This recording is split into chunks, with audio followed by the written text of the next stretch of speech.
We had lunch. We now just made ourselves a lot of money that people owed us, which is fantastic. Now we get to go out and make a lot of money on our own.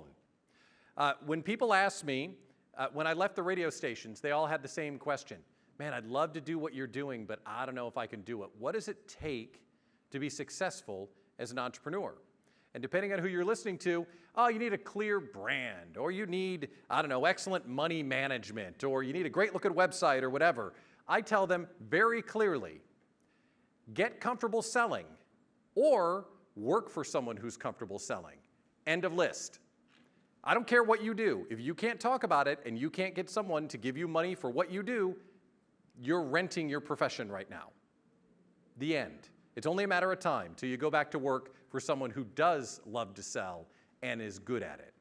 So as community leader guy, conference organizer guy, I would be committing community malpractice if every single year I didn't find the brightest, sharpest, clearest communicator on sales I can, because this is the most important topic we will talk about. Because I don't like to say this out loud, but I know for a fact there will be people in this room who don't make it back next year because they didn't get comfortable selling. I love you, but it's true. And if you don't want to be that person, it's time to get out your notebook and pay attention.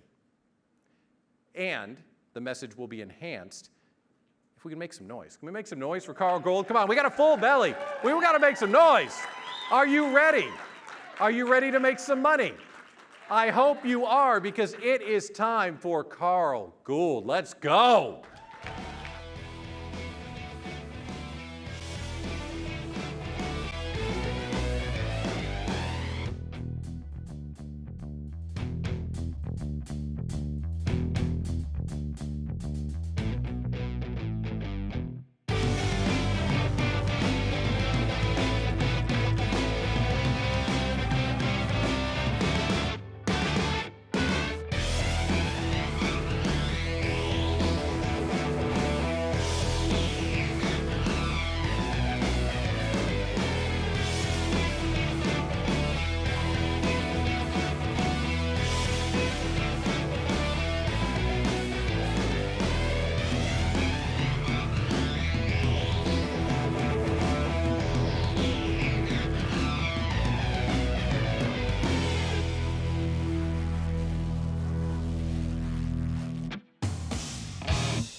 Everyone.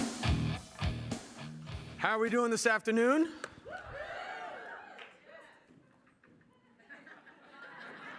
Fantastic. Oh my God. How are you doing this afternoon? That's how we're doing this afternoon. All right. Now let's get it started.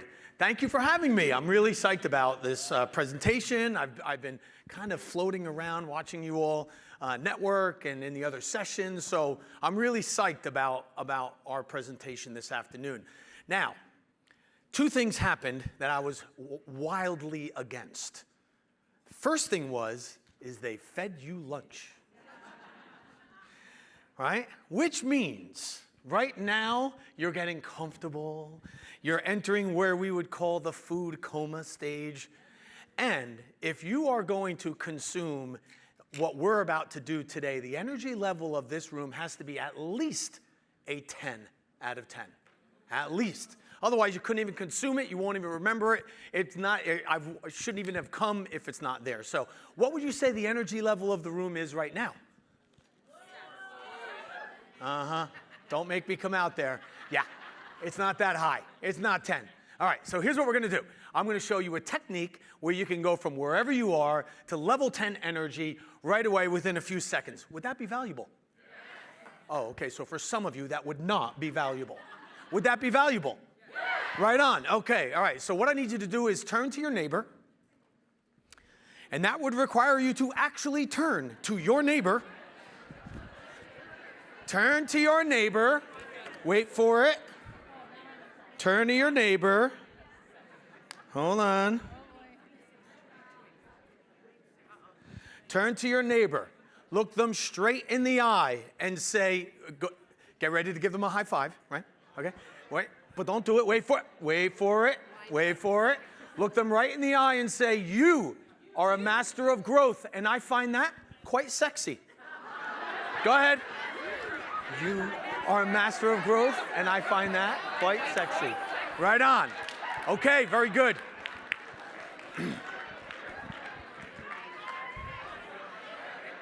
Okay.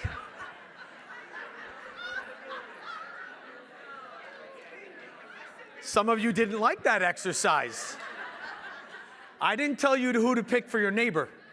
You got to pick better neighbors if you didn't like that exercise. Okay.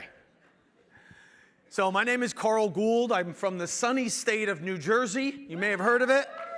Anyone else from New Jersey here? No? Okay. Well, thank you. I'll take the claps anyway. One? Where? Where one? Where New Jersey?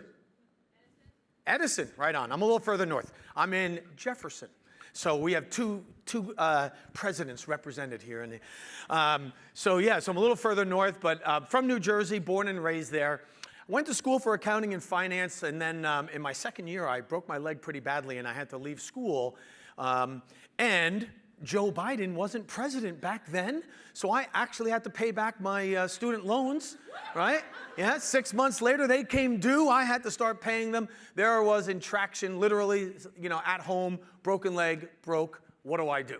So what do you do if you have to leave school and you're injured and you're laying on your back on a couch? You start a business, of course. So I became an entrepreneur at age 18 and a half. And so I started my first business, which was a landscaping design and installation company. I grew up in the construction trade, so it was pretty natural for me to go there. And I did it in high school, as a bit of a side hustle. And then I grew that business. And over 7 years, I sold that company, started a real estate investment, construction, and custom home building business. And for all of you get rich in your niche people, I was building log homes in New Jersey. Yeah, you don't get much more niche than that, right? I was a one-man industry. They built about 20 log homes in the state of New Jersey. There was some dude in the south. I was the dude in the north. That was it. We were the industry. So I did that, sold that company. But I started coaching in 1990 for Tony Robbins and Stephen Covey and Ken Blanchard and the Dale Carnegie companies. And when I started coaching back then, it was really cool. I told people about coaching, and they said, "Wow, you're a coach. That's awesome. What sport?" And I said, well, no, I take your business to the gym. And if I could get them to stop laughing long enough, then I could explain what a coach actually does. So it's great to see how much different and how evolved it is now versus where it was back then. So I've had the privilege now of working in 78 countries with a couple 100,000 businesses. And one of the things that we specialized in over the years was helping other coaching companies start, grow, flourish, right? So we did that over the years as well, and we helped over 7,000 small businesses like yours launch in over 35 countries. So very much, you're very near and dear to my heart because I started where you did, and there are people that helped me along the way, so this is my way of giving back. So I want to share with you some of the things that I've learned over the years, and our first session is 5 ways that you could generate revenue in your business in the next 90 days, no money out of pocket. Let me try that again. 5 ways to generate revenue in the next 90 days, no money out of pocket. There we go. All right. So first off, let's understand where we are, because we are in a very unique time in history. Now, you've heard that before. Now, this unique time in history rolls around like every 80 years. It's not new, it's just unique, right? And so in business, we run in these 20 to 25-year cycles, and I'm going to call them seasons for the sake of our conversation today. And you put 4 of these together, and you have about 80 to 100 years. This pattern has happened like clockwork for the last 500 years without missing a beat. Where we are today is very predictable. How we're going to go through it, very predictable. How we're going to get out of it, very predictable. The key is, are you going to take advantage of it? right? There is a very clear path to how you can increase your revenue without a lot of extra work and no extra investment. The key is we just need to align with the times and specifically how people buy, right? So I'm going to take you through the last 4 seasons, as I call them. Easy to remember that way. And you can see where you fall in each one of these, and then we're going to talk specifically about where we're at right now. So spring, the last spring, was 1946 to 1964. Thank you. Okay? Who was born during that time? Don't raise your hand. I'm not looking to out anybody. What demographic was born during that time? Baby boomers. Not the baby boomers, a baby boomer. Every 80 years, there is a baby boomer generation. For the last 500 years, always following a world conflict. Just go back 80, 80 before, 80 before, 80 before. And you'll see it. There's a baby boomer generation. That's a time to buy low. Everybody's got money around that time. Optimism is very high, right? Everyone seems to have a job. You can have a single provider household. You don't need dual income household during spring, right? Everybody's got a job. Everyone can buy a house. Everyone can have a car, that sort of thing, right? So that's the time to buy low. Then we hit 1965. 1965 to 1985, who was born during that time? I was. Gen Xers, right? All you Gen Xers out there. This is why we're always so pissed off, right? This is why we're always upset at the world. Like, oh, come on. Like, everyone's disrespecting me, right? Because it's summer. Summer's all about sweat equity. What happens with sweat equity, right? Sweat equity is a nice way of saying you're going to work your tail off and you're going to get nothing for it. And that's why everybody's upset. Because if you follow the stock market, it goes like this. 1965, 66, 67, and all the way into the 80s, and it doesn't move. You're doing all of this work, but you're not seeing the results of your labor, right? And so during that time, think about the mid-60s, the 70s, and the 80s, right? There is a time of revolution. There were fuel shortages. I remember the town I grew up in, there was a gas station down the road, and people were parked across the front of my house to get gas in 5 hours when the gas station opened up. That was in the 70s. So during that time, inflation is high, prices are high, people are really upset. There's a lot of unrest during that time. But then comes the autumn, the fall, okay? 1985 to 2005. Now, I don't care who you are, but during business in 1985 to 2005, you can do no wrong. You can't get anything wrong. Everything you try works. So you say, I'm going to open up a retail shop. So you do. You open up the retail shop. You put whatever you want to sell in there. You put a sign on the door. You flip it over. It says open. And people walk in and they buy stuff. And you're like, ha, see? Told you. I knew this business stuff. Watch. I'm going to come in and buy stuff. And they do. And you're like, damn, all right, I'm a business genius. Everyone's a business genius at this time. This is a picture of a hopper at my uncle's apple orchard in Pennsylvania. And every third week in September, we go up to his apple orchard and we help him pick the apples. And we all joke. We're like, ha, we're farmers today. And my uncle would say, I can't stand it when you people come up. Yes, you are a farmer today. Everyone's a farmer today when the apples are hanging on the tree. Yeah, everyone's a farmer today. Listen, genius, I got 2 things for you to do today. Just make sure neither of these things happen. Don't let the apple hit the ground, because then the state of Pennsylvania won't let me press it into my cider. And 2, don't fall and get hurt, because I don't have any time to take you to the hospital. That's it. Don't let and I'm like, all right, say that again, write that down, yeah. All right, those are my 2 jobs. And he's like, yeah, sure, the third week in September when the apples are in full bloom, everyone's a farmer. That's what it's like in fall. You can do no wrong. Money is super cheap. The stock market, remember the stock market?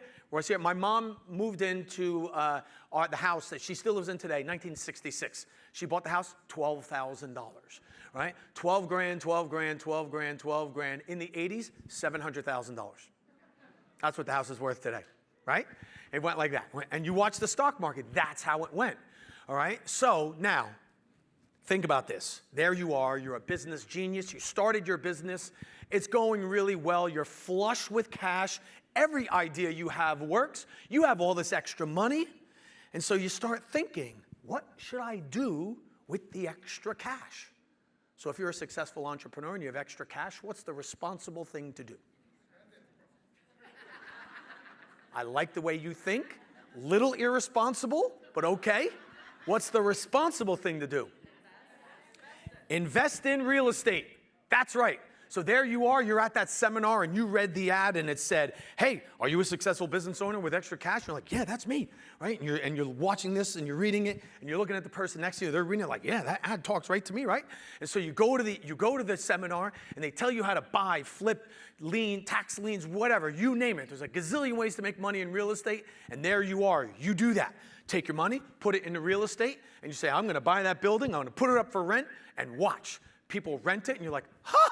Not only am I a business genius, now I'm a real estate mogul. This is awesome. I'm good.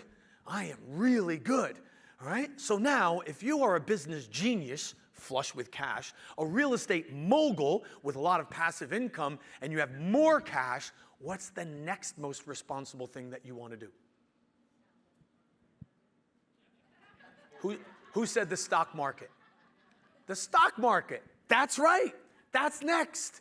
So you read the ad. Are you a business genius, flush with cash, already invested in real estate, getting passive income, and looking for a place to put your hard-earned money? Like, that's me, right? And we're all in the seminar saying the same thing. Like, oh my gosh, yes, that's totally me, right?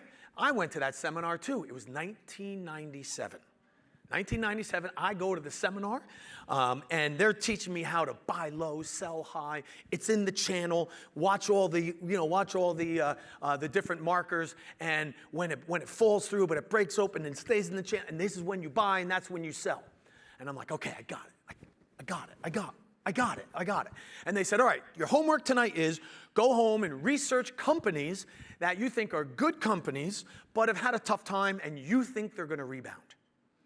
So the next day, I go back to my study group, and they're like, well, Carl, what's your choice? And I said, well, I was doing a lot of reading last night, and I think there's a company I really believe in. I think it's going to turn around. And they're like, what company is that? And I said, Apple. And they said, Apple? Are you nuts? They fired Steve Jobs. What are you buying? What are you doing, Carl? You should light that money on fire. What'd you do? You buy some seats on the Titanic while you were at it? Like, they made fun of me to the point that I was like, oh, maybe I shouldn't have done it. And they're like, you didn't invest, did you? And I was like, oh, I did actually. Oh, you idiot. What's wrong with you? Right? So they hammered me for buying Apple at $9 a share. Yep. Oh, no, it gets better. That was midweek. By Friday, Apple had taken off. It was at $20, like right away. And my friends were like, listen, you went to the casino, you did okay. Get your chips off the table. This thing is a dog with fleas, ready to die, with arthritis. You got to get rid of it as soon as you did. And I sold Apple at 21. Yes, I did. Have a good afternoon, everyone. I'll see you later. I did. And and they're like, wow. So I just put my hand up, and they're like, yep. How they say, who's going to make money while we're at the seminar? I'm like, that's me. I more than doubled my money during the seminar, right? And I did. So I had Apple at $9 a share because I too mastered the stock market, right? Now. So what happens? So you think, so 1985 to 2005, it's the fall. It's the harvest. You could do no wrong. It's easy to get credit. Everyone can borrow. People have multiple investments. It's just crazy, right? Now you would think, why would that party ever want to end? Because it ends every time after about 20 years. Why would you want to end that party? I have a question for you. What do you do more of than any other time of year between, say, Halloween-ish and New Year's Eve-ish? What do you do more during that time than any other time of the year? Shop, eat, drink, and you wake up on the 1st, and you're like, oh my God, oh my God, oh my God. Oh, I'm not dead. I don't think I'm dead. I'm alive. Okay, so Lord, just get me through the rest of this. Get me over this hangover, and I'll never do it again until next year, right? But you make your deal. It's the same thing with us. Every 20 years or so, we get bored. That was too much fun. We're partying too much. Whew, need a break. So that's when 2025 happened, and that's when we entered winter. And we are in winter. We are in winter now, and we have at least 5 more years of winter. 2029 is when it's anticipated that winter will end. Now, winter is all about volatility. That is a picture out of my backyard, out of my kitchen. We live on a lake. You want to go ice skating. There's no summer picture. That's it. So it's what we got for the year. But so this is winter is all about volatility. In other words, during the spring, you would expect what kind of weather? In wherever you live, what do you expect in spring? Rain, hot, cold, medium? Yeah. In the summer, what do you expect where you live? In the fall, what do you expect? In the winter, what do you get? All of them. Doesn't it rain in winter? Doesn't it snow in winter? Don't you get ice in winter? Don't you get warm days in winter? Breezy days? Slow. You get snow in summer? Sometimes around here, right? No, come on, Carl. It stops snowing by at least July, right? Right? So, and in winter, you get all 4 seasons. And that's what, have we not gotten that over the last 15 years or so? Hasn't it been like up, down, sideways, and you never really know where it's going? Okay? The more volatile it is, well, so first off, winter, the hallmark of winter is volatility. And that's what we've been going through, and we've got a few more years for that. Now, if you know how to deal with volatility, it's really straightforward and your business can grow. If you don't know how to deal with the volatility, then what's going to happen is you're going to be at the effect of winter, not at the cause. Okay? We want to be at the cause of winter. Winter is really straightforward. I'm going to simplify it for you today. That's why, and then I'm going to give you these 5 ways, all right, to generate revenue, and then we're going to go into the obnoxious. Who called it irresistible during lunch?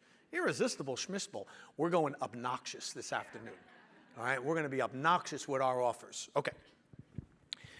During winter, we are going to need to have a couple of different pricing strategies, and the reason for that is because pricing is the #1 way that you communicate with your clients. You can have a great website, you can do all these different things, but it all gets real when you announce your price. You charge $50 a session, I know what kind of coach you are. And you're like, wait a minute, I'm better than that. You might be, but you don't believe you're better than that. That's why you're charging $50 a session. Who's the better coach, $50 a session or $5,000 a session? How do you know? You only go by price. It's the #1 filter we use to judge quality. So during winter, we absolutely must position ourselves as an authority. Because during winter, your clients are willing to pay more for your products or services if they believe you're an expert. And it's not because they have more money, it's because they have less money and they only have one chance with that money. So if they believe you can get them from point A to point B, one shot, but it costs a little bit more, they'll do it. And that's where we need to be. Most of you are pricing yourself in the middle. In the middle is a pricing strategy for fall, not winter. In the middle pricing during winter, you are invisible. It's not even that you're good, but you're invisible. I don't even see you. You're not even on the radar. Cannot be in the middle, okay? And we'll get into that. So here's our pricing strategy. We need to have 3. #1 pricing strategy. When the market's going up, you need to raise your fees and have a premium, platinum, ultra exclusive offer, okay? We're going to think like a restaurant for a moment. Second, when the market is going sideways, you need to have a risk-free or free offer. So you're going to have a premium offer and a risk-free offer. And then when the market's going down, by the way, the number one commercial strategy in the last 500 years in winter is the creation of clubs. Look around, your club. Notice a lot of these sorry, that was so yesterday. Masterminds. You hear about a lot about masterminds right now. They're clubs. Masterminds are popping up all over the place. During winter, it's the number one commercial strategy for the last 500 years. Okay? You create a club. Loyalty programs, mileage programs, that sort of thing. Point system, gamify. That's all code for create a club and give people points or let them pay a subscription. Okay? So when the market is going up, the velocity of the economy is fast. And people are willing to trade their money for time. Save me money, save me time, I'll pay you more money. Right? The express lane at Disney, first class on or upper class or economy, whatever, I don't know, what are those 9 things people do before I get on the plane, right? Whatever those are. They get on faster, they paid a little bit more, all right? We're willing to pay more to cut the line, essentially. And we're going to talk about that when we do the obnoxious offer. You must, absolutely must, have a cut the line offer for your clients. Right? Yeah, I know it's going to take 3 days, but I can't wait. I need today. Can you do it? Your answer is always yes, and here's how much it costs. You need to have a 911 option, okay? We'll talk about that. All right. When the market's going up, people will trade their money for time. Give me back some time. When it's sideways, people are paralyzed, right? I was in Los Angeles one time when there was an earthquake. I was like, what was that? We don't get those on the East Coast, right? And all the native Californians were like, no big deal, it's just an earthquake. I'm like, earthquake, Jesus, right? Now, when there's an earthquake, what are people doing? Are they saying, oh, wait a minute, we're going to have to evacuate. We should get to the vending machines and stock up and provision because we might be outside for a while. Or are they like, Jesus, let's get to the door? What are they doing? Buying or they're getting out? They're getting out. They're not buying when the market's going sideways, right? You all hear about how like your customers are saying, well, I'm waiting for the presidential election. Then I'm going to know how things are going to go, right? Right now there is a macro paralysis in buying until the presidential election. We are in a sideways market in almost all industries right now because everybody's paralyzed due to uncertainty. When people are uncertain, they are paralyzed. You need to give them something free or risk-free to get them off of their non-action and get them into action, right? Now, when the market's going down, you need to create a club because it's thought of as irresponsible to pay retail for something when an industry is going down. Right? Think about this. You just lost your job or someone you know just lost their job. So, just to stock up while they're going to be unemployed, they go out and buy a new car, stop at Best Buy, pick up a new TV, and then stop at another store and load up on all brand new clothes. And they come home and they say, look, I was just thinking ahead. Oh yeah, by the way, just lost my job. So I bought a new car, I bought some appliances, and I bought clothes. What would you tell that person? Or besides get out? I was thinking bring it back, but get out? Okay, all right. All right, bring it back, get out, get the stuff out of here. What were you thinking, right? But what if you said, hey, so, I know I just lost my job. It's going to be some time. But you know what? There's a club where we can we just pay a small membership fee and we can take advantage of economies of scale and bulk purchasing. So I thought I would do that during that time. Which one sounds like a more reasonable purchase? The club. And that's why they're so popular. Okay? So we need to have some sort of bundle, a freemium, and a premium. You guys good with that? Think like a restaurant for a moment. We need something for every appetite and something for every budget during winter. Okay? Everybody good? Am I okay to go on? All right, let's go. All right, so here are 5 ways to increase your revenue in your business in the next 90 days. And these are all free. Number 1 is you need to make the promise that nobody else in your niche has the guts to make. Right? We live in the world of a risk reversal. Your guarantee sucks, I'm sorry to tell you. Whatever your guarantee is, if you want to tell me what it is, I'll tell you in front of the whole group how much it stinks. We live in a world of risk reversal. Your clients want to know that it's going to hurt you as much as them if things don't work out. Okay? So I'll give you an example of what I mean by that. So I'm a coach. I train coaches. Okay? I give what's called a 5-to-1 ROI, which means if you are not making or saving 5 times the amount of my fee, the whole thing is free. Okay? Now, how many other advisors, first off, how many advisors have you hired that gave you that promise? Anyone? Okay. How many of the advisors that you hired could have given you that promise? All of them. How many did? None. So if you're the one who's giving a 5-to-1 ROI, who are you competing with? Nobody. See what I mean? You thin the herd very quickly with the right promise. Now, whatever your industry's not offering, you offer it. I'll ship it for free. I'll barter with you. I'll deliver or pick it up. Well, we'll do in-house financing. Or we'll have a freemium model. Okay? Whatever they're not doing, you do. Whatever they're not offering, you offer. Here's an example. So, there I am, first year in my business. I broke my leg December 22nd, 1985.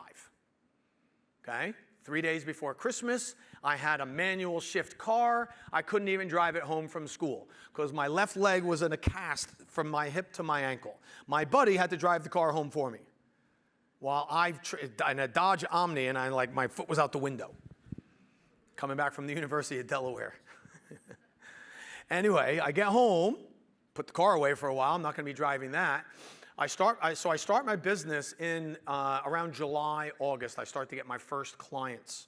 And all I heard from July through November, I'm in New Jersey, seasonal. We go kind of like Easter-ish to Thanksgiving-ish with the work that I did. So come Thanksgiving, all I heard from end of July through November were complaint after complaint after complaint.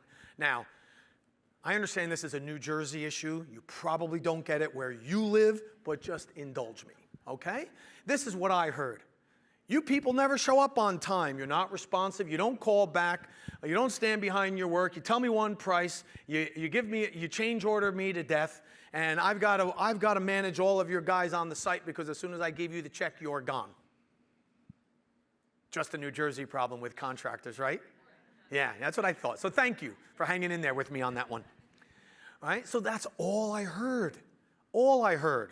Right? So I'm sitting there in the wintertime and I'm like, all right, what's next year going to be like? How am I going to go about it? So what I did was I took the top 5 complaints and I created a second offering.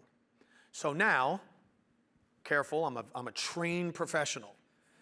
The next year I had 2 offerings. I had what was called the standard, wait for it, and I had something called the guarantee. Go ahead, you could say it. It was clever, right? Clever? Clever. Yeah, thank you. Thank you. The marketing seminar starts in just a moment, right? So I had something called the standard, meaning that's the standard proposal. You ask for the job, that's the, I quote it. Here's the labor, here's the materials, that's the standard.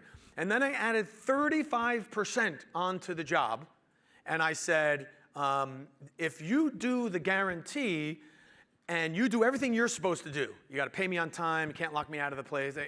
You had a list of things the client had to do. As long as you did your part, if I missed any one of the 5, if I didn't start on time, I didn't finish on time, there were no contractor-driven change orders. I stood behind the plant material for 1 year, and there was a senior project manager on the site. And I thought that was the funniest part because I was the senior guy. And at 18 years old, I looked like I was 9. But I was the senior guy. I'm like, you're all I got.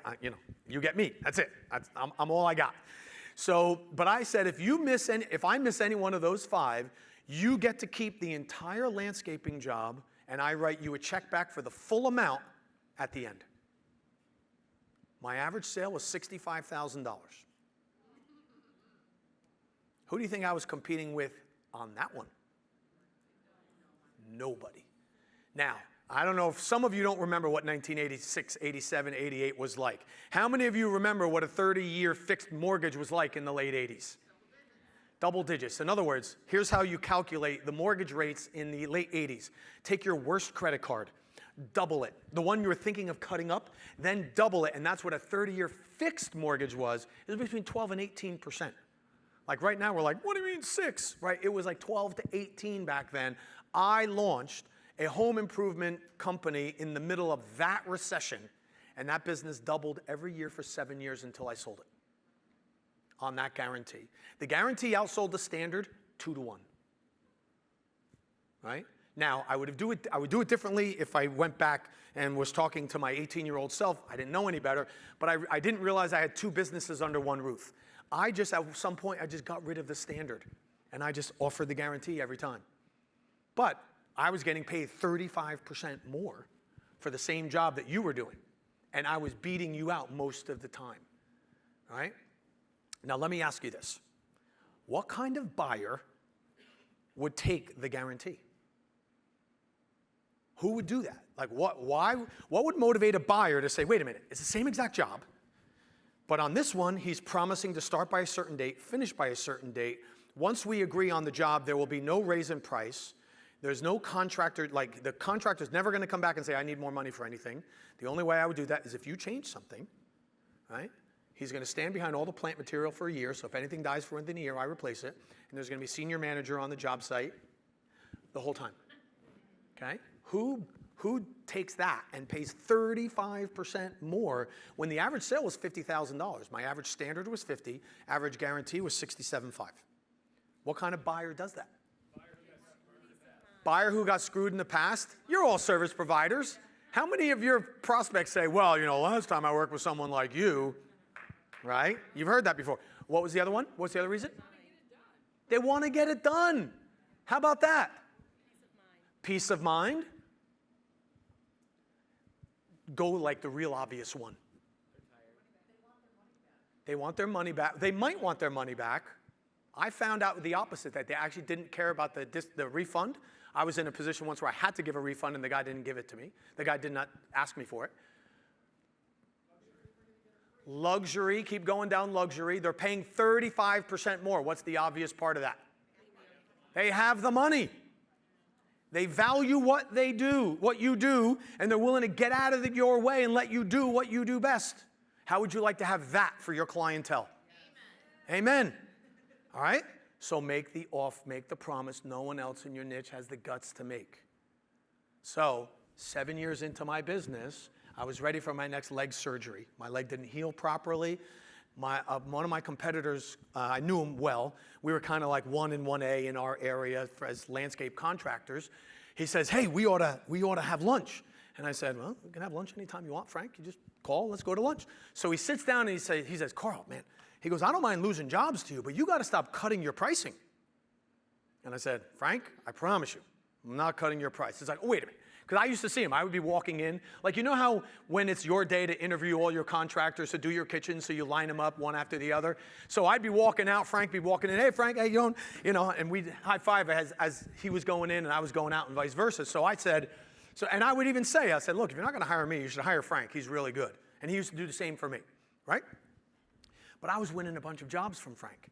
And he sits me down and is like, yeah, you're cutting your pricing. And I said, Frank, I promise you, I'm not cutting your pricing. So he said, all right, well, listen, you won that Smith job, yeah? How much did you charge? He's like, really? I charged that. I'm like, oh, okay. Well, that was about 35% higher, but that's okay, right? Next one, the Jones job. Same thing. He's like, and I said, so we're going through this. He's like, what are you doing? And I told him what the promise was, and he was like, "Oh, geez, I can see why you're doing that now, right?" And so what Frank didn't know is I was going to sell my company. So I said to Frank, "Frank, it's just good timing. I'm thinking of selling the business. I haven't put it on the market, but I'm going to sell the business this year. And here's what I'm looking for." And he's like, "Well, we should talk about that. Maybe we should negotiate." I said, "Frank, let me make it easy for you. You're either going to buy the business for that price, or I'm going to sell it to somebody else and teach them how to kick your ass." And he's like, and so at the end of that lunch, we had a handshake deal. And Frank was the owner of my business within 3 months. So I sold that business, right? But I'm telling you right now, you make the promise no one else has the guts to make, you will win. We've done this in every industry you can imagine over the years with our clients. And I'm going to show you how to build that obnoxious offer. Okay? All right, that's number one. So number two, be flexible. Be flexible. What is the absolute smallest thing you can do for your clients that you could charge them for? I know you want to charge them for an hour of your time, but what would 15 minutes cost? I know you want them to buy the whole box of stuff. What about one item? We were working with a closet installation company, and they said, "Well, we have this great deal. It's 10 shelves for $1,000. I'm like, "Too much." I said, "How about one shelf for $100? "Carl, I don't even get out of bed for $100. I'm like, "Really? So if I called you and asked you for a quote and you had to come to my house, you wouldn't come?" He's, "Oh, no, I would come." I'm like, "Well, how much would you charge me?" "0. I said, "All right, well, it seems like you get out of bed for no money." All right, well, how about this? I said, "How many people do you know if you were to go to their house?" So let me change that. Imagine I called you over to do a quote at my house. And I said, "Hey, Bob, thanks for coming over and looking over and giving me a quote. I've been having a little trouble with this one shelf. Would you mind? You have a screw gun? I'm sure you have one in the van. Could you just help me put that screw in? Would you do it, or would you tell him no?" He goes, "No, of course I would do it." So in other words, you would hang a shelf for free. He's like, "Oh, yeah, good point." All right, so how about this? How about you offer to do one shelf for $100? How many people do you know that have one shelf in their house? And that's when he got it. He's like, "Oh, right." When I said, "Yes, you get in there, hang the one shelf, and then offer to go look at all their other closets and their pantries and their organizing system." Right? They use the one shelf for $100 to launch their franchise company. How many of you have ever seen the Real Housewives shows? Now watch all the guys admitting that they don't watch it. All right, Real Housewives of Orange County? Tamara and Eddie, remember them? You don't remember Tamara and Eddie? Well, Eddie was our client. Eddie, he launched his gym on the show. We helped him launch his gym. He launched his gym on the 1-hour pass. Not the 1-year pass, not the 1 month, not the monthly subscription. We said, he does training classes. I said, "Are your training classes good?" He's like, "Well, of course they're really good." I said, "All right, well then offer people a 1-hour membership." And he's like, "1-hour membership?" I said, "Yeah, have them do a class and then you can sell them whatever you want." He launched his gym on the show on the 1-hour membership. Right? What's the smallest thing you can sell to your clientele? Okay? Let them pick, let them be in control. Okay? Number 3, repurpose your message now. Now, I've been to all of your websites.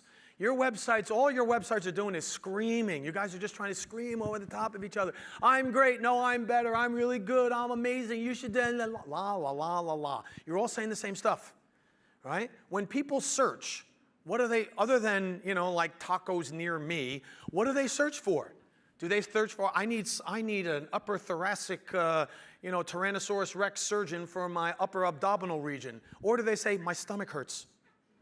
Right? They search based on the problems. So you need to refreshen your message. People have been knocked around for the last, 19 years, just came out of a pandemic, just to get into a recession, so then they can survive that and get into inflation. And now we have the presidential election. They're tired. They're reading all the junk on your website and they don't believe one word of it. All right? So, refreshing your message, and here's how you do it. Here's what I want you to do. Take a moment and write down the top 5 problems in your industry. What are the top 5? I told you what mine are, but those are only in New Jersey. They're not for you, right? But just in case, maybe you don't start on time, you don't finish on time, you quote one price and you tell them another, right? You're not senior management on the job site. Maybe it's too expensive. Maybe it's too complicated. What are the complaints you get when you're selling? They don't know what you do, can't figure it out, right? What is a business optimization specialist? I don't know what that means, right? Take the top 5 complaints. They might not even be complaints about your industry, about you personally, but just about your industry, right? I got to put too much money up front. Don't have to put enough or whatever. Okay? Then put a page on your website called Problems We Solve. Problems we solve. When somebody comes to your website, they're looking to solve 2 problems. They don't go searching with only one problem they have to solve 2, usually. They go to your website. If you are addressing the top problems of the industry, they're going to say, wow, this person really gets me. They understand. So write a 500, now it says, list the top 5 industry complaints and have ChatGPT write 550-word blog on how you solve those problems. Okay? If you're not sure how to do that, you notice there's a QR code on each of these slides. We have some extra training materials, some videos that explain what we're doing, a deep dive. But go to my website, carlgould.com, and we have a Problems We Solve page. Just have a look at how we set it up and set yours up that way too. But Problems We Solve. Okay? We good so far? Any questions? We good? All right, good. I'm going to keep going. Did I hear a question? Yes. So this top 5 problem will go on our website and how they solve that kind of stuff. Competitors are looking at your website. They're going to copy it all, and in a couple days they have the same thing. So how do you prevent that? So that somebody else has the same is making the same promise? I mean, they are looking at your website, why you are succeeding, what those problems that you are.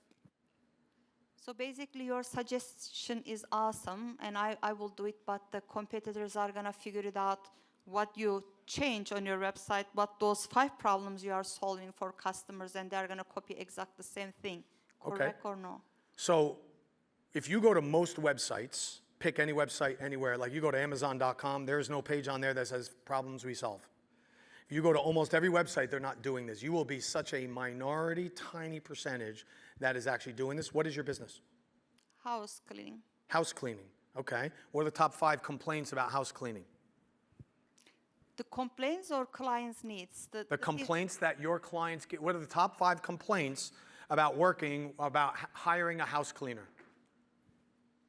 Not to be able to get the same cleaners assigned to their house, trustworthiness, the day and time that they would like to have, and you are not really fulfilling their desired day. Okay. And all right. So write a blog for each one of those about how you fix those.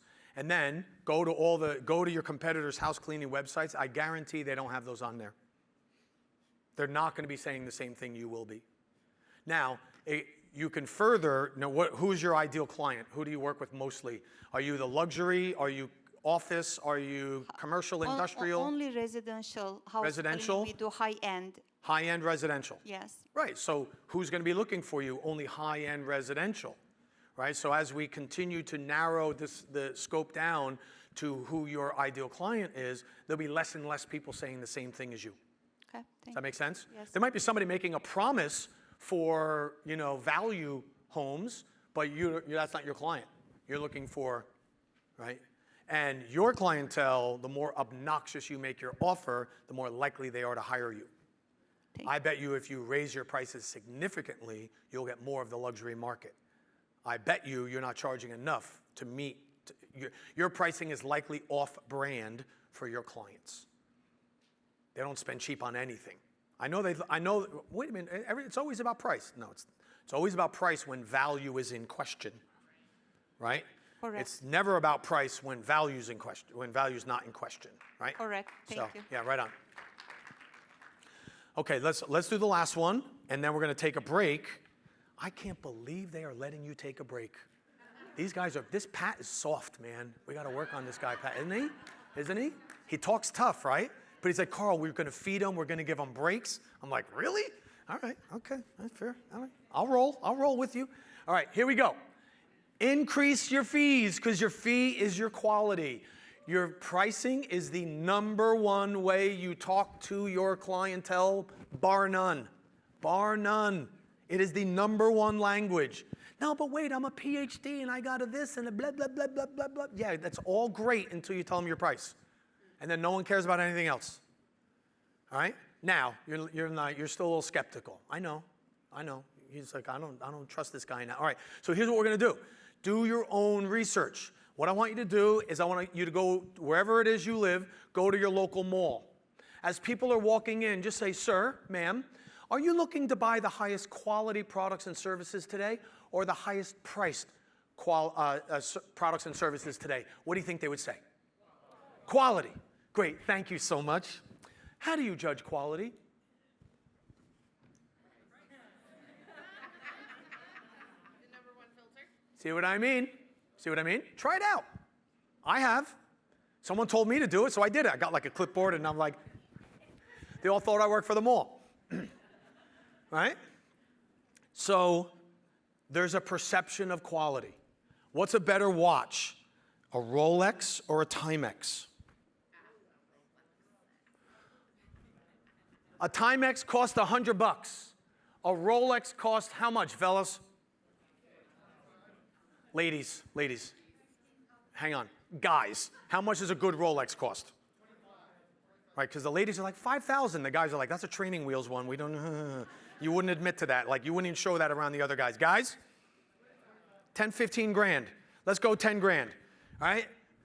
Timex, 100. Rolex, 10,000. What are you getting for the other $9,900? Brand, ego, anything you can put in a wheelbarrow. It's all intangibles, right?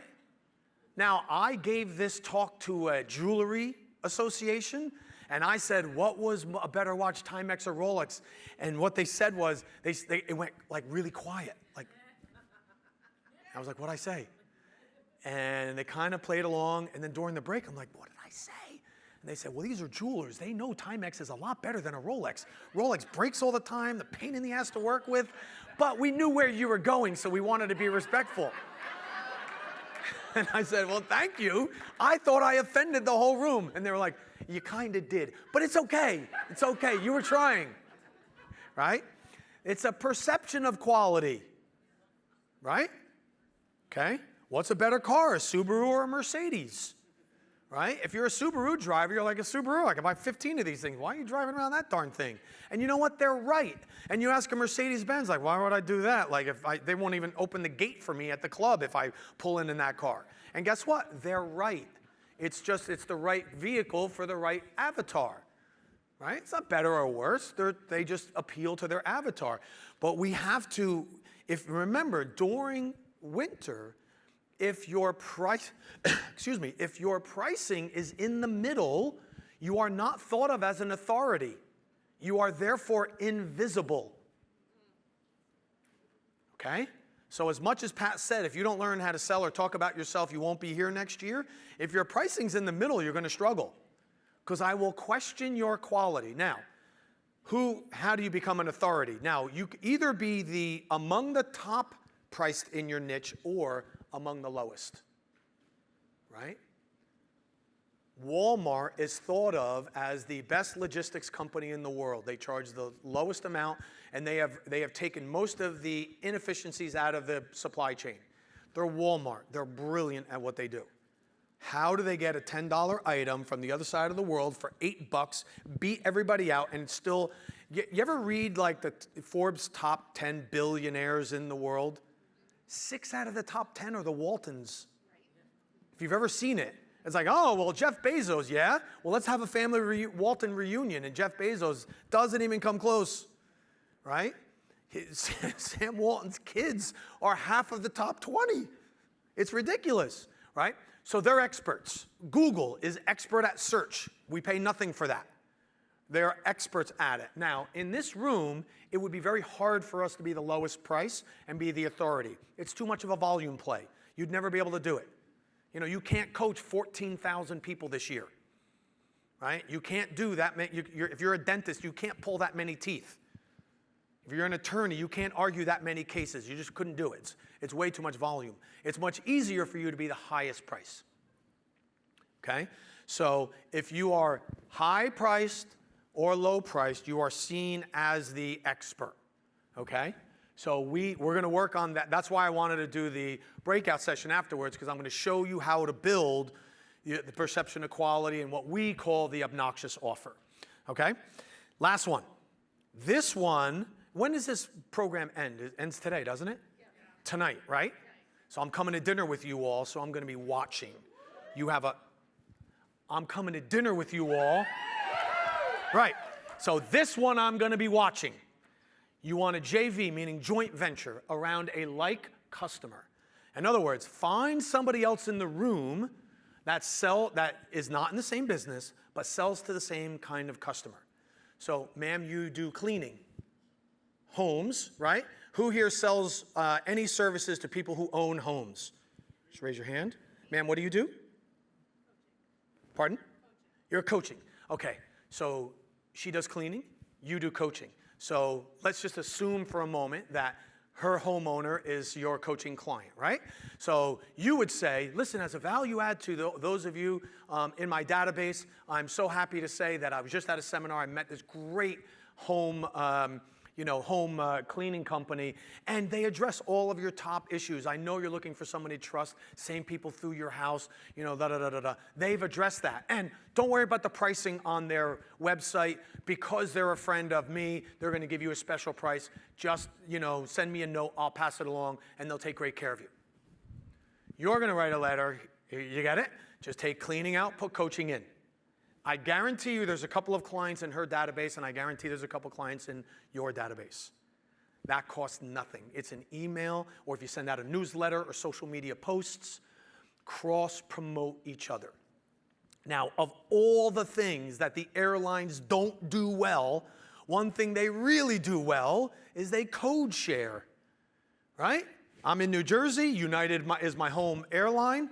Right? And I book on United, and they say, well, go to Terminal B. You're getting on Virgin Atlantic. And I'm like, why am I doing that? And United says, well, we don't go there. So we talk to our buddies who do. It's a non-competitive route, so we're putting you on somebody else's plane.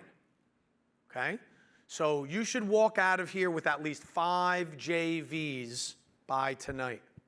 5 JVs. So please write this down. You already know where everyone's from. You already know what they like to do for fun. You already know why they're here. Next question you'll ask is, who is your ideal client?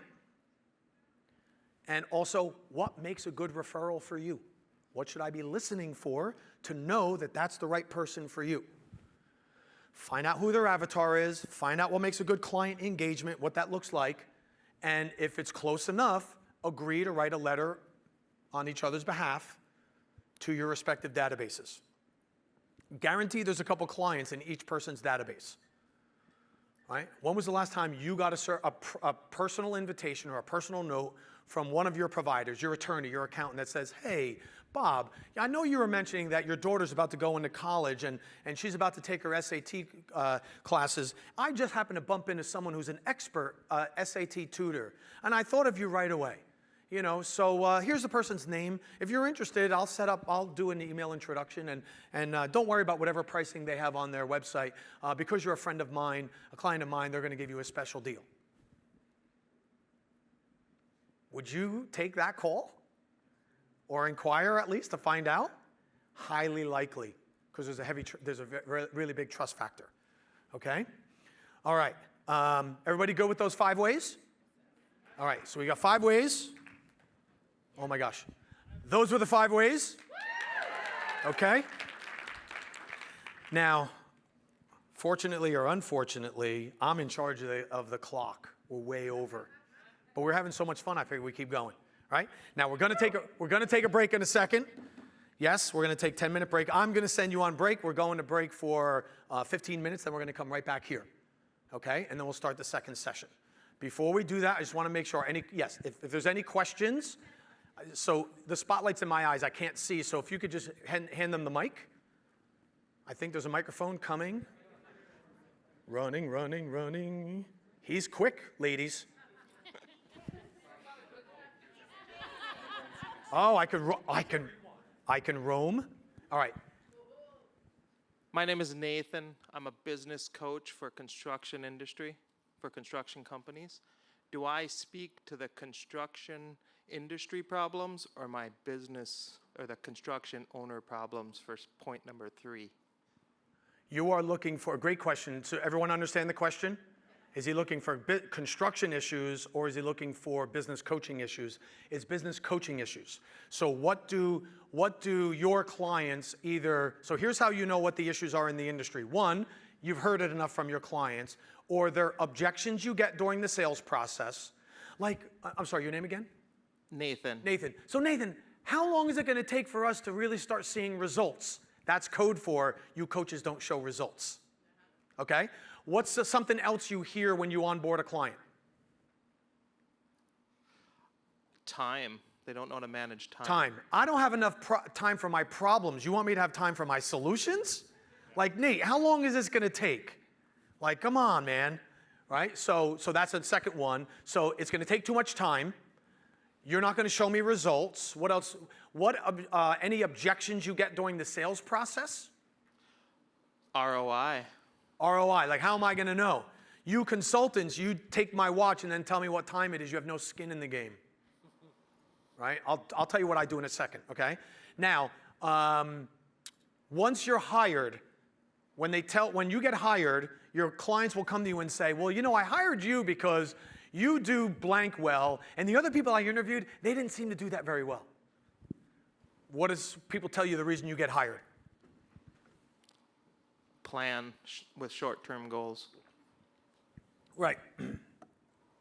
My coach will come and tell me all this pie-in-the-sky stuff if I stop my whole life and work on it 24/7, but you are at least realistic, and you have short-term goals with short-term milestones, right? With this setting up that they only have to give 20% of their time. 20% of their time. Okay, cool. How much do you charge? Not enough. Okay.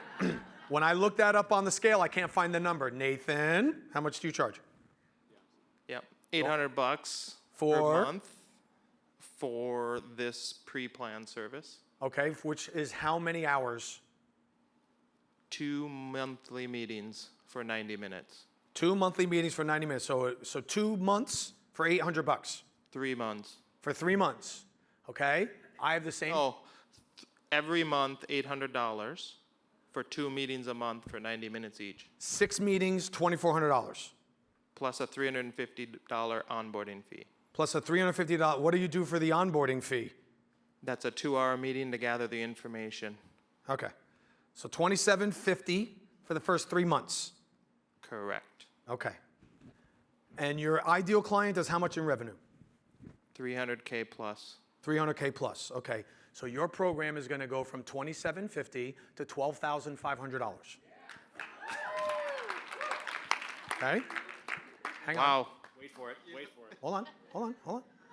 $12,500. I did the same thing you did. I used to give away an 8-hour day. I called it the audit, and it was $2,500. I do the same thing now. It's a 3-week process. I charge $25,000 for it. So you and I are doing the same amount of work. You're getting $2,750. I'm getting $25,000 for the same amount of time. Do you want to be one of my joint venture partners? I would. Hold on.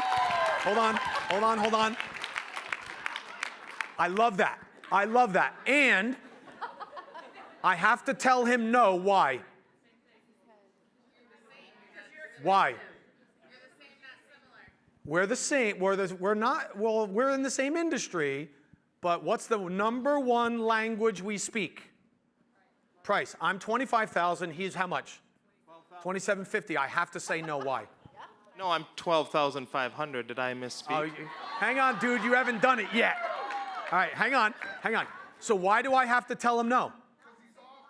Because it's not the same client, and the perception of quality won't be there. So you've got to raise your rates. I bet you're very good at what you do, but at $2,750, your client's saying, well, most of your clients are saying, look, it's $2,750. If he sucks, it's $2,750. That's why you're getting hired.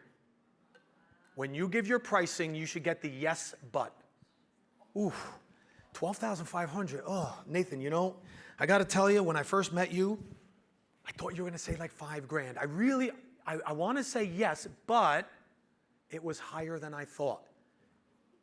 And then if they say, but I want to figure it out, that's how you know you're priced right. You're not low, you're way low. $12,500 for anyone up to $1 million. Anyone over $1 million is $20,000. Do not go under $12,000 for anyone over $1 million. Under $1 million, 12. And you tell them it's $20,000, but for you, I'm going to do it for 12 because I want to see you crack the $1 million mark. You see what I mean? I do. That's how you do that, because the perception of quality has to be there. So if we're JVing later, if you introduce me to your clients, they're going to say, I can't afford this clown. It's $25,000 because you've trained him at $2,750. You see what I mean? So we have to find a match. Our languages have to be similar, right? Either I would have to give a program that's in and around the 12.5. You come up to 12.5. I give a program in the 12.5 area, and then we can JV because now our languages are similar. Otherwise, there's too big of a gap. Does that make sense? Yes. Right, and I work with companies, a lot of construction companies and companies that are 300,000 up to $1 billion, right? But we just have to make sure we're saying the same language. If I brought you into my client, I have a construction management client in New York City. If I brought you in there and you said, oh, I charge $800, he would question the value of what you're bringing. So give me 3 months and I'll reach out to you. There you go. We'll talk later. All right, let's do what? Now guys, I know we're way over. You want to keep going? All right, let's keep going. Keep going. I'm good to keep going. So my name is Patty Galloon. Right, hi. Hi, Patty. My name is Patty Galloon Hansen, and I own Galloon Fine Jewelry. And you caught my attention when you said you talked to a room of jewelers. My question is, how do you navigate? First of all, customers come in and they want a deal anyway. Right. And now we're talking about gold over $2,600 an ounce, sterling silver over $30 an ounce. Yep. I'm a graduate gemologist. People will come in, so I will educate them. Mm-hmm. And then I find that they turn around and they go down the street where they can buy something cheaper. And Right. It's very frustrating. It is. And what do you specialize in? I specialize in antique and estate jewelry. Antique and estate jewelry. So you are, and why would somebody come to you and buy from you? Because I'm honest. Okay. And I'll tell you the truth, and Right. I know jewelry. Okay. I know gemstones. Unfortunately for you, 60% of all bridal jewelry contain lab-grown diamonds, and when interviewed, your customers say they don't care about the difference. And I sell a lot of lab-grown diamonds. Good. So why are you different Wait, from what? from all your competitors? They're not leaving you because you're honest and you're great. They're leaving you Right. because they can't tell the difference between you and somebody else. I get it. So check out Appelt's Diamonds in Canada. Okay. We came up with something called the Rock Solid Warranty. Ah. You did there. All right? See what we did there? And it's guaranteed for life. No matter what happens. You lose a diamond, they replace it. They guarantee that for life, no matter what happens. Right? No one else in Winnipeg, in the province of Manitoba, does that. So they can charge a little more, or you could say, well, you know what, but it's forever. Do they have an insurance policy that backs it up Yep. for them? Okay. You can. And when you do something like that, you can insure all these guarantees I'm talking about, by the way. Yeah. Right. So, but that's what you're not making so as a business, she's invisible. Do you get it? You start making a promise, lifetime warranty, right? Now, I remember when it was early 90s, I was about to get married, and I had my landscaping company, and Bob, who was a big builder in the area, I said, Bob, I'm like, hey, Bob, I'm thinking of getting engaged. He's like, oh, congratulations. He says, call my personal jeweler. He doesn't normally work with guys like you, meaning poor guys like me. He goes, but he will because I told him. And I met with John, and John sat down, and John was super nice and respectful, and I've never talked jewelry to another person in my entire life since then. And I've never left John, right? But John, here's what John told me. I said, I know my wife likes pink diamonds. I said, I don't even know what the hell that is. I didn't know that they came in pink. I wish Like, you came to my store. right. And so he's like, he goes, Carl, I've got agreements with all of the wholesalers in New York. I can walk in the back of any place in New York and get any diamond you want. You just tell me what you want and I get it. And I thought, wow, that's really good. I'm like, I just tell you anything? And I gave him the budget and I said, here's the budget and I need a pink diamond. And my budget was like really small and pink diamonds are like really expensive. And you know what? He found it. And I'm like, that dude, you got my business forever. Because he promised it and he did it. You see what I mean? So he distinguished, so you just, all you need to do is distinguish yourself that way with your clientele. Otherwise, they're going to commoditize you. Right? Now, one thing you can do, we had a client years ago, you guys are going to love this one, that made a deal with a fish farm in the South Pacific, right? There's this type of fish that's farmed there. It's not any special kind of fish. But anyway, they cut a deal where they got the skin of the fish. They call it the fish leather, right? Whatever. So anyway, she makes these clutch bags, and they cost her $4 to make, and she sold them for $40. Wow. Okay? She goes in Elle magazine, right? And they put a typo in it. And they put the bags for $400. And she calls me up and she's like, oh my God, we got to talk to him. This is crazy. It's a mistake. I'm like, whoa, whoa, whoa, whoa. No one knows it's a mistake but you and me. Let's just let it roll. Right? Leave it alone. She's like, I can't do it. This is crazy. I'm like, listen, take the other $360 and give it to a charity. But let's let the market tell us who we are.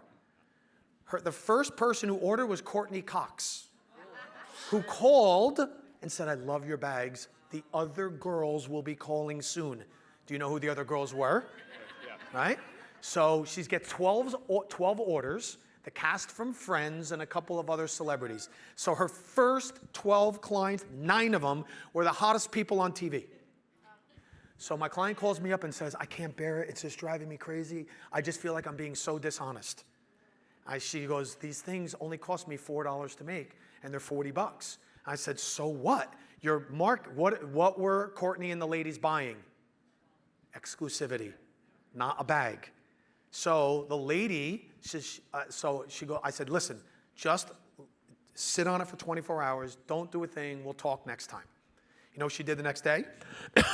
Called up Courtney and the other ladies and said, there was a mistake. They're not $400, they're $40. Guess what happened to the order? They canceled the order. Take your jewelry and mark it up higher. Thank you. Thank you. See what I mean? All right, couple more. Okay, so my question relates to this young lady's question about the being a house cleaner, right? And there's an HVAC guy here. Mm-hmm. That's 2 home people. But when you talk about the price difference, they're gonna be different. So when you were saying, like with you to the other construction guy, that the pricing needed to get up to the same 12.5, and right. So when you're in completely different industries, you're not gonna be trying to be pricing. They don't have to be. You're right. You're correct. Now, they do need to be premium, though, but they don't need to be exact. Right. Because someone who drives around in a Land Rover is not going to buy the value home cleaner. They want to know that they're buying the premium home cleaner because everything else they buy is premium. Okay? So what is your guarantee since you're charging $20,000? Okay, so here's my guarantee. Good one. Here's my guarantee. My guarantee is, so number one, so what are the complaints about us coaches and consultants? We have no skin in the game. I get paid whether there's results or not, right? I don't care if you make money, and I'm going to, you're just going to tell me what I already know, right? So here's my guarantee. You work with me, I give you a 5-to-1 guarantee, which means if you don't make or save 5 times the amount of my fee at any time, the whole thing is free. I will also work on a success fee, which means if you're not growing, I'm losing money every month. Right? And the first session we're going to do is I'm going to give you 5 ways to grow your business. And if those 5 ways are, if you didn't learn anything new there, then I don't deserve to be your advisor. So I did the same thing. I took what the complaints are about us consultants and coaches, And I flipped it and I challenged myself to just be better. So you get to keep the whole thing at any point, and you can, and the whole thing is you get all of your money back, but you get to keep everything that you've learned. So that's mine.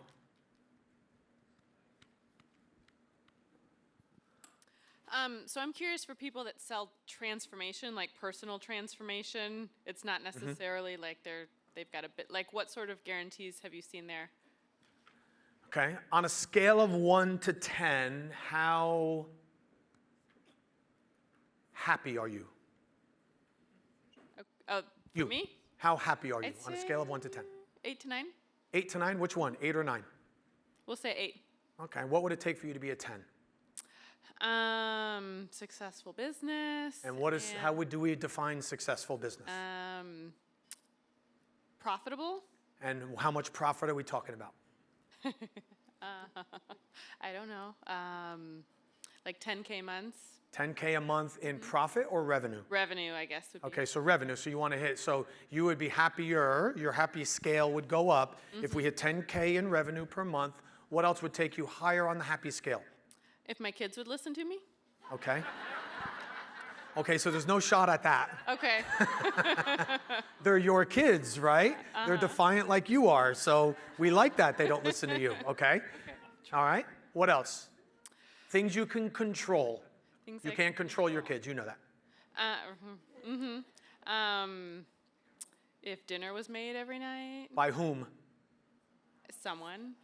By That someone wasn't you me? hire that you control, or that special someone who also has a job and he gets home a little later and you want him to cook now and again? I mean, sure, I could hire somebody. All right, so would that raise the happy scale? It doesn't sound like it. Maybe not Okay, necessarily. right? So here's what I'm doing is I'm taking an intangible and I'm just putting some milestones next to it. Sure. So what I would do, and I'm happy to share with you offline, we spoke a little bit earlier. Yep. I have a little analysis tool where you can rank on a scale of 1 to 10. You can put anything in there, emotions, dollars, number of employees, number of, counts, that sort of thing. And you make the intangible tangible. So on a scale of 1 to 10, you said you're 8 happy. Great. So if we do this in a year from now, and I'm your life coach, and you're anything over an 8 and happy, would we have met our goals? Okay. See what I mean? So do the same thing. So, what are the top emotions or top emotional struggles that your clientele tend to deal with? Make a wheel around that or a graph and say on a 0 to 10, what's the gap? And we close the gap. And at certain intervals, we will check in and see how we're progressing. Okay. And that way you can measure it. Sure. Yeah? Thank you. Yep.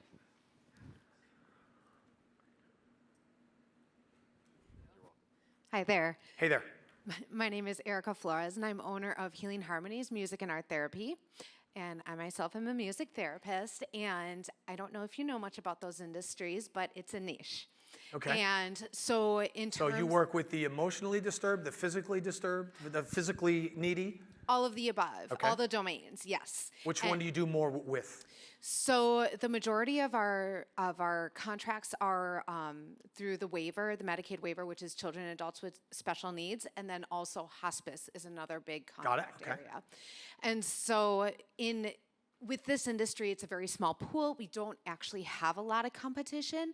Our competition is more so like from the employer standpoint of like for staff. The nursing homes can afford to pay more. Other modalities of healing. Right? Exactly. Yep, yep. And so in terms of pricing for our services, just like in the arts fields, we're always the first to get cut. So it's a fine line that we walk in terms of affordability because we want to be accessible, but at the same time, it's so competitive in terms of finding staff. I need to raise their pay, but that means raising my rates. And it's this ongoing struggle, especially in this economy. And I don't know if you have any thoughts or guidance on how to walk that balancing act. Gotcha. So we did something similar for a tutoring company, okay? And what we did with the tutoring company is we came up with something called the GIG, the Grade Improvement Guarantee. And very stereotypically, I know this is a very broad brush, but girls tend to struggle with math and science, boys tend to struggle with English and reading, okay? And this tutoring company dealt mostly with teenagers, mostly high school, right? And so what we did was we said, we took the grade, we created something, grade improvement guarantee, and we said, if you sign up for the grade improvement guarantee, we will guarantee that within one semester, the kids will increase by 1 grade, right? Now, why would that matter? Most kids that get tutoring are C students. They're not A- trying to get A+, and they're not F trying to get, stay in school. They're usually C students that just, if they went from C to B, they're off of detention, they can play sports, and they can apply to a college. It's a big deal to go 1 grade, right? So I would find out, and I'm sure you know, what are the different levels of functionality, and I'm sure there's a scale, right?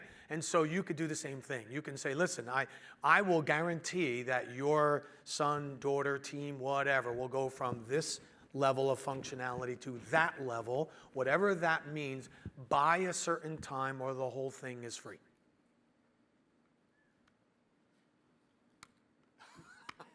You still liking me now? You're not liking me now? Well, the challenge about that is when working with people with special needs, the timeline is so unpredictable. That's okay. Yeah. But think about it. So here's what happened. I was given, so you guys know Scottsdale, Arizona? Yeah, I wasn't given that territory. I was given Glendale, Arizona to test what I just said. Okay. Glendale is the crappy part of town where they put the football stadium, right? We're the lowest economic area of Arizona of the 5 territories they had. I was giving a $1,500 marketing budget. So we made those bandit signs, like we read palms, clean your garage, and like grade improvement guarantee at the intersection. That's all we had, okay? The business tripled in the next 90 days. They ran out of tutors by November. In November, I get a call from the owner, and he says, oh, you're not going to believe it. We ran out of tutors. And I said, okay, well, what did you do? Well, some lady came in, and she, we had to tell her. She went home. I said, get her back. When she came back, tell her there's a wait list. He's like, well, we don't have a wait list. I said, well, make one up. Just get a sheet, put wait list at the top, and take her name. And she said to the lady, we don't have any tutors right now, but we can put you on a wait list.